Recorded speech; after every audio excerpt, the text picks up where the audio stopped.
Good afternoon, everyone, and thank you for joining us here for our panel discussion related to Hispanic Heritage Month, which recently completed.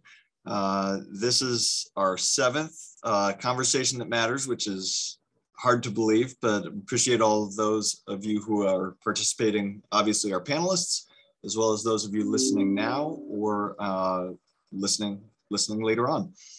I think this is our first panel that includes student athletes, coaches, and UAA staff, if I'm not mistaken. So we got a really fantastic group of panelists here to hear from today. And I'm going to start off by letting them introduce themselves.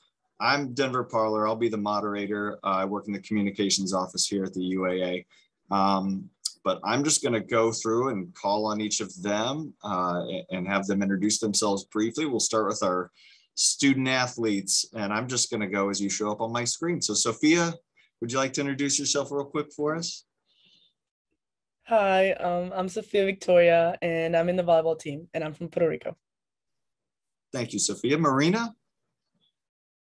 Hi, everyone. I'm Marina. I'm on the golf team here. I'm a junior, and I'm from Spain. Thank you so much. Bree? Hi, I'm Bree. I'm on the gymnastics team here. I was born in the US, but I am Mexican. Thanks, Bree. And our coaches now, Aisha? Hi, I'm Aisha, and I'm the assistant with the volleyball team, and I'm from Panama. Thanks, Aisha. Eric? Hi, I'm Eric Pastrana. I'm an assistant coach with the men's basketball team, and I was born in Miami, but my parents are from Cuba. Thanks, Eric. And our UAA staff members, Becca? Hi, I'm Becca. I'm the tennis and golf athletic trainer, and my grandmother moved here from Mexico. Thanks, Becca. And Rosie? Hi, I'm Rosie Finley. I work in administration, and I was born here, but my parents were born in Cuba, so I'm Cuban American. Awesome. Thanks all. Appreciate everybody again taking the time with us this afternoon. We'll get right into it. And again, we are just on the heels of Hispanic Heritage Month wrapping up recently. So I just wanted to start off by asking what is important to you about Hispanic Heritage Month? And Becca, would you mind starting us off? Yeah, of course. I think there's many very cool aspects about Hispanic Heritage Month. One, individuals within our own families, we can kind of celebrate where our families come in, where they came from, how we got here, kind of look back to our roots within our own families. I think it's really cool to a lot of people use their platforms to recognize Hispanic people who came here to the US and had a really big impact on US history and how they've just affected our culture. And I think it's really cool just to spark conversations and bring us together like this so we can learn about each other, the different cultures that are within the Hispanic community, and just kind of celebrate where we all come from. Awesome. Thanks, Becca. How about you, Bree? I also think Hispanic Heritage Month is great to celebrate. Hispanics love to celebrate. I think we're all very proud of our cultures, where we come from. And it really is just an opportunity for us to share how proud we are of our culture with others who could learn more. It's just a learning opportunity, and I think that's great. Absolutely. Thanks, Bree. Rosie, how about you? I think Hispanic Heritage Month is just a great opportunity to highlight what the Hispanic and Latino communities have brought in terms of culture, art, all the different areas of what they've brought to the table. And for those that are of Hispanic or Latino heritage, it becomes more tangible, more relatable, because it's not just stories from within the family. So those contributions are tied into real people, whether it's your grandparents, great-grandparents, parents, that sort of thing. So it's just really neat to be able to highlight what Latinos have been able to contribute here to the U.S. Awesome. Thanks so much, Rosie. I wanted to touch part of the reason these LLA discussions began was the past year's focus on racism and social justice issues. I want to ask Bree, were there any issues or events during this time that were particularly relevant to you and your experience?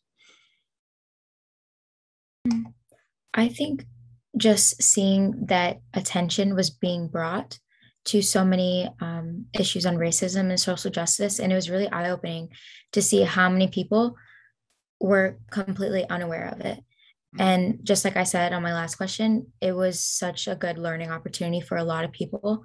And I think that was maybe one of the big issues of why a lot of it is still going on, but it's so good that people are getting informed. And that is a great first step towards change.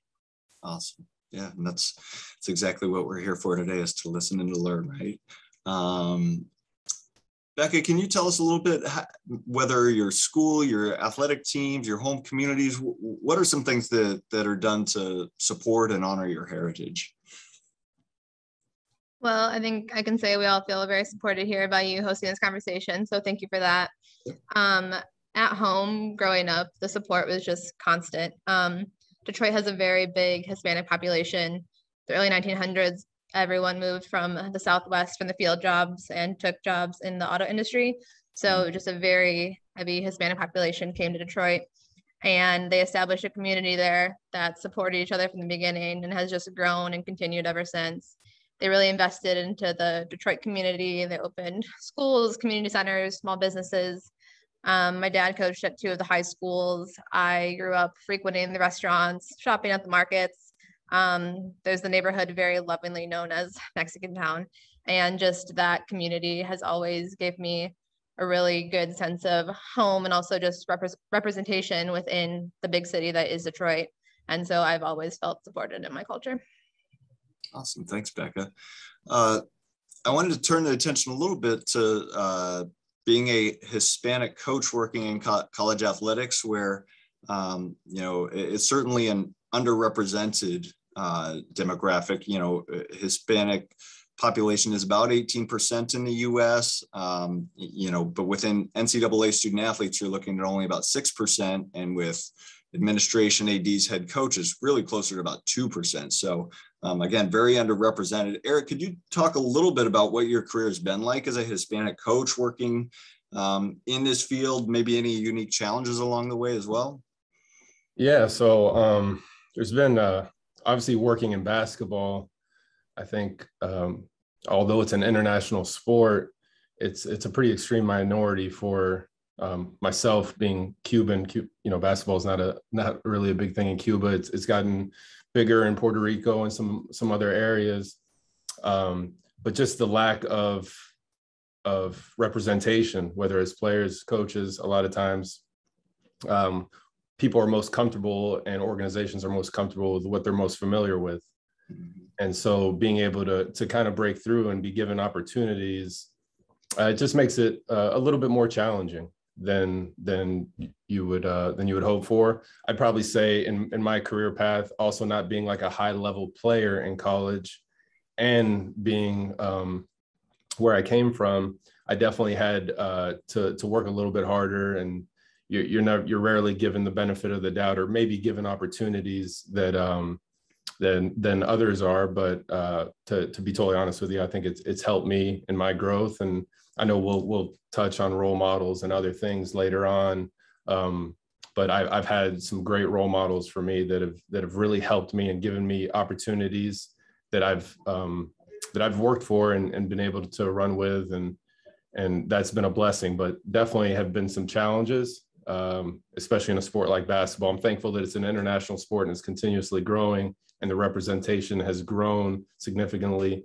But there's still work to be done, which is why I appreciate being on things like this, where we can kind of share thoughts and ideas and hopefully continue to grow. Awesome. That's really appreciate that, Eric. Thank you. I would like to ask next if somebody can describe a special or joyful moment, maybe that highlights or connects you with your heritage. Sophia, would you start us off on that topic? Yeah, I have multiple special and joyful moments that really helped me connect with my heritage. But one that I really remember, it was in Puerto Rico, and it was just a protest to like get the governor off his position. But it's just it wasn't like a very happy moment, but at the same time, because Hispanics are so like everything's like a party all the time. It was a very beautiful moment to like see the whole island like be connected, and like it made me feel like really proud that I was a Puerto Rican. And also I was part of the national team in Puerto Rico. So I was able to travel to like other countries and like just like listening to your national anthem in another country. It's just like an indescribable feeling. So those two moments are like the most like that I love being Puerto Rican. Oh, those are awesome. Thank you, Sophia. Eric, how about you? Yeah, so for me, being second generation, I don't know if I'm stealing one of Rosie's, but you know, being second generation, it's always a challenge, right? To try to stay connected to what your culture is and what they grew up doing when you're not living in that country or you weren't born and raised in that country.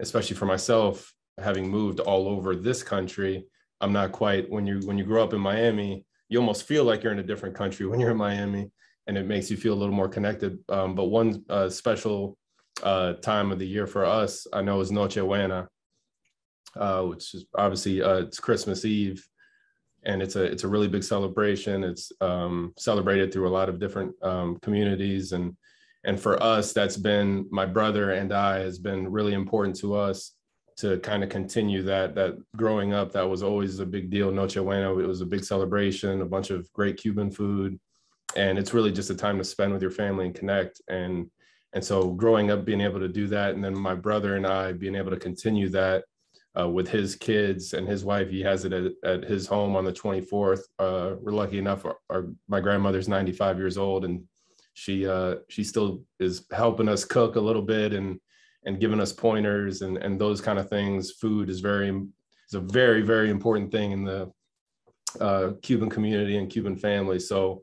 there's no bigger compliment than to ask my abuela to give me pointers when we're cooking. So stuff like that, it's really cool that we're able to connect to. And I'm lucky enough, in season, we always have that break on the 24th. So I'm always able to kind of reconnect. So that's a really special moment for us. Awesome. Thanks, Eric. Marina, how about you? So I agree with Sophia as well with the national anthem thing.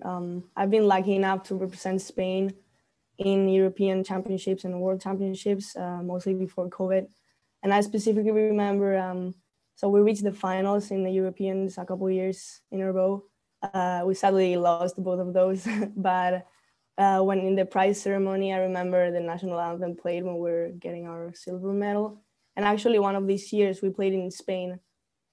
So all of our families were there and our friends, and they were all like geared up with Spanish flags. And I was just there with my friends, and hearing the national anthem really gave me like these goosebumps that I'm never gonna forget.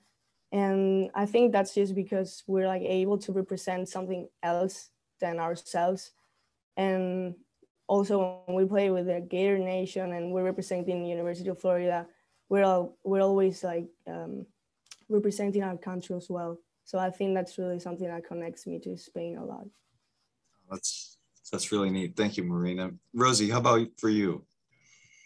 Well, yes, Eric definitely stole Noche Buena as another Cuban.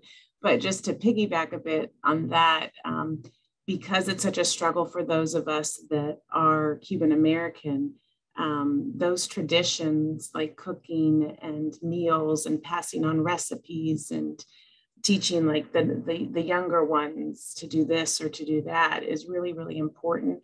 And it just makes you feel connected to your heritage. You know, for us, it's not where it's been where you can go back to Cuba all the time, at least as we grew up. So to keep those traditions alive, and everything circles around, you know, food is really, really big in the Cuban culture, because it really encapsulates it's family time, it's gathering, it's telling stories, and so much of where we can't go and travel back. And another really key point was recently in the last couple of years when my brother was able to go back to Cuba, and that was the first time. And so even though I didn't get to go, getting to see pictures and videos of him standing on the soil that our parents and grandparents had to leave 60 years ago was almost as close, to being there. So that was really a joyful moment to kind of see all these places that we had heard about our entire lives, but had never been able to go see. Wow, that's really powerful. Thanks, Rosie, for sharing that. I want to make sure that I don't want to miss anybody before we move on to the next. If anyone else had anything to chime in there along moments. If not, we can move on and talk about role models. Tell us maybe a little about who some of your role models are and why they are your role models. Aisha, would you be willing to start us here? Yeah, of course. I would definitely say my parents. They're both born and raised in Panama, and my dad joined the military, and we moved to the States when I was young. I don't speak Spanish, but everyone in my family does. But coming to the States, and neither one of them knew English, so it was like learning a new language, getting a job.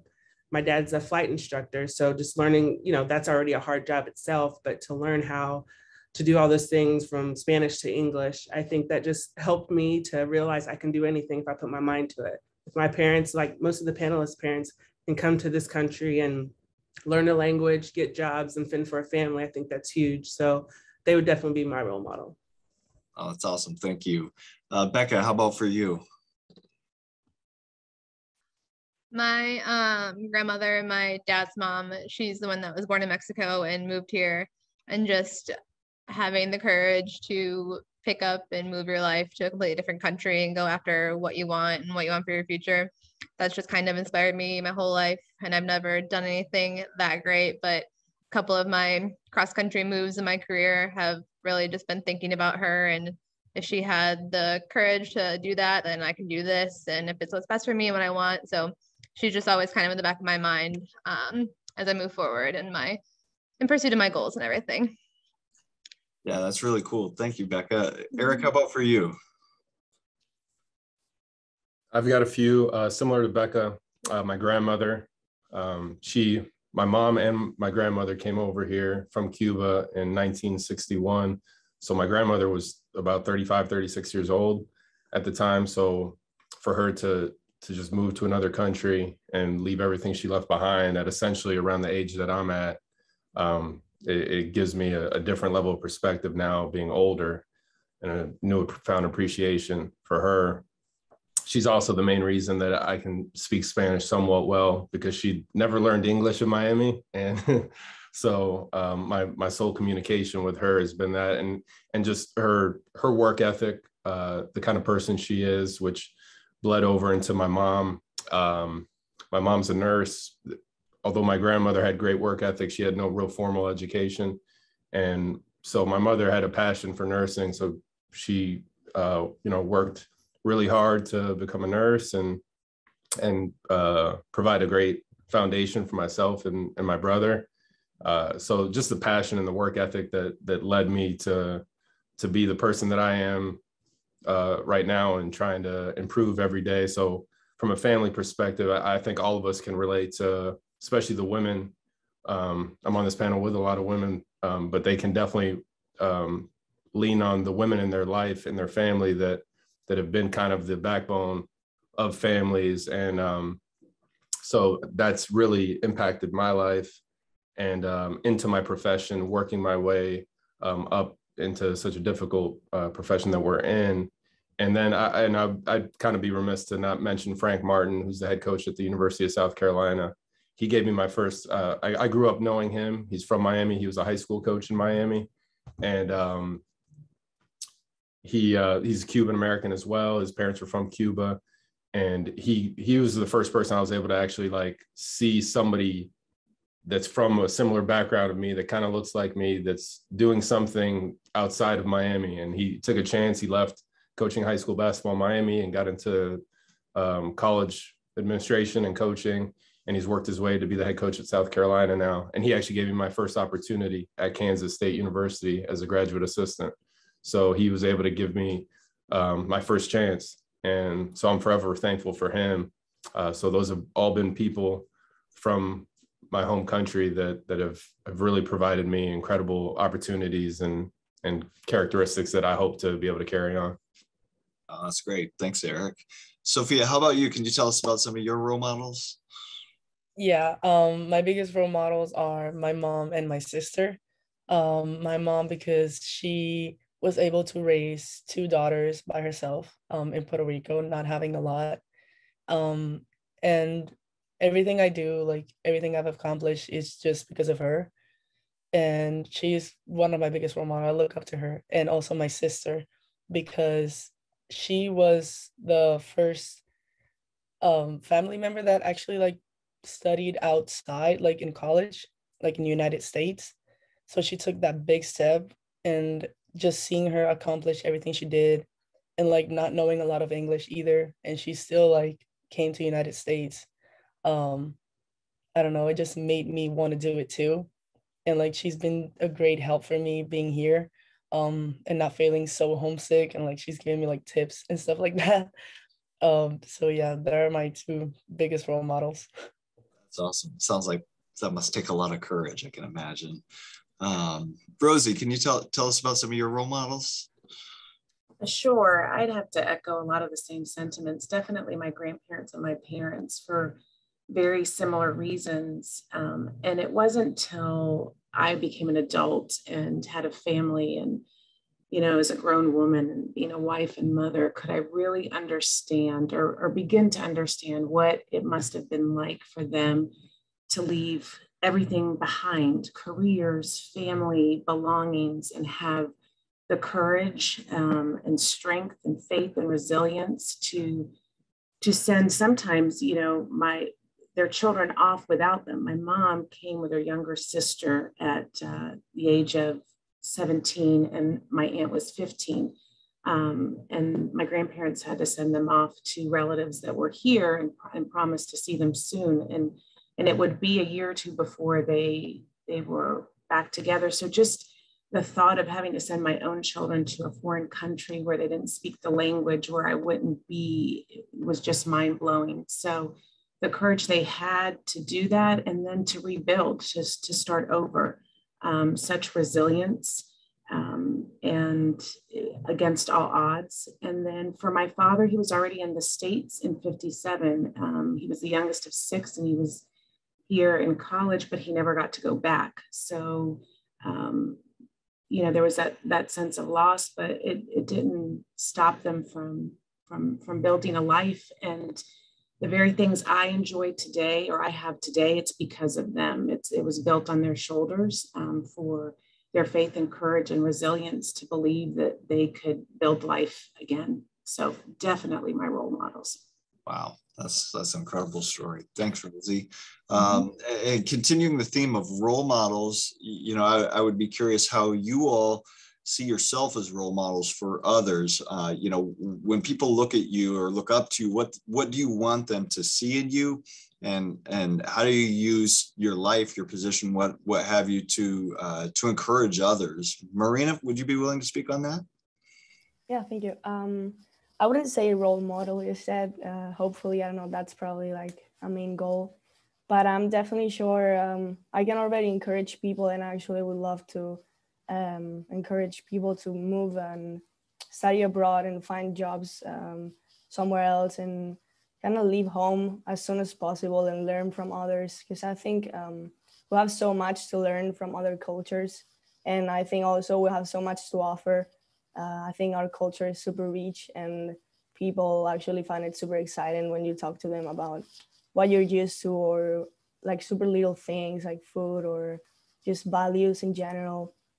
So even though it looks a little bit scary, and it's definitely a little hard at the beginning to adapt, it was for me at least, but it was such a learning experience, and I would really encourage like everyone to try and just master English, probably moving to the US as some of us did. But yeah, definitely trying and finding and sharing your culture as well as learning from others. Awesome, thanks. It's amazing how much experiencing different cultures has a way of teaching and helping open people's eyes to the vast array of experiences out there. Aisha, how about you? For me, being a female coach of color, especially at a school like University of Florida, I definitely see myself as a role model for other coaches.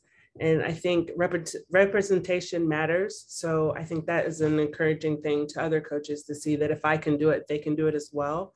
So them just knowing that I'm here for them, I try to mentor as much as I can. So to help with that encouragement as well. Thanks, Aisha. Eric, how about you? Yeah, a lot of what Aisha talks about as far as representation and different sports that we're extreme minorities in. To be able to just really, the same thing that Frank Martin provided me and Mike Bellato, who's the head coach at Arkansas State, those were people that I looked up to when I was really young in this profession. And maybe you have doubts and you see people that look like you and have similar backgrounds from you that have accomplished some things. And the great thing that I love about them is they're still always an open book trying to help with the younger people in the profession.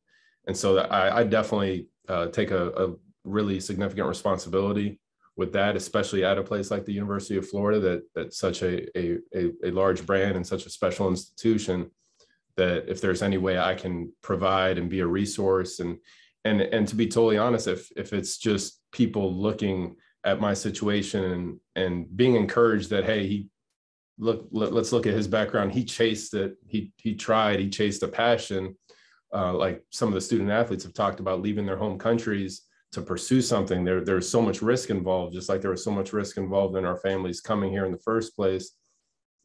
There weren't that many people in front of me that pursued what I'm pursuing. There were a couple, but because of them, I had the courage and the strength to pursue it as well, instead of just do something safe. I'd rather chase my passion and go through some struggle and come out the other side, rather than not chase my passion and not struggle and just kind of live life without passion. That's not really what I'm in it for. So I'd love to be able to provide the same opportunities and things that Frank Martin and others have provided for me. So yeah, I take that as a very high priority for me moving forward. That's awesome. Thank you. That wraps up our Q&A. I just want to make sure that we're not leaving any comments out there from our panelists, who, again, we appreciate so much all of you sharing your time and experience with us this afternoon. To me, I think the things that stand out from this discussion are just like the amount of courage that it surrounds so many of you, both yourselves and your family. How important learning is, for all of us, and then just the wide variety of diversity within, all of your experiences. So thank you all so much again for your time. Before we go, I do want to mention, I'm told yesterday was Marina's birthday. So happy birthday, a day late, Marina. Thank you for joining with us today. And again, thank you all so much for your time today, and go Gators.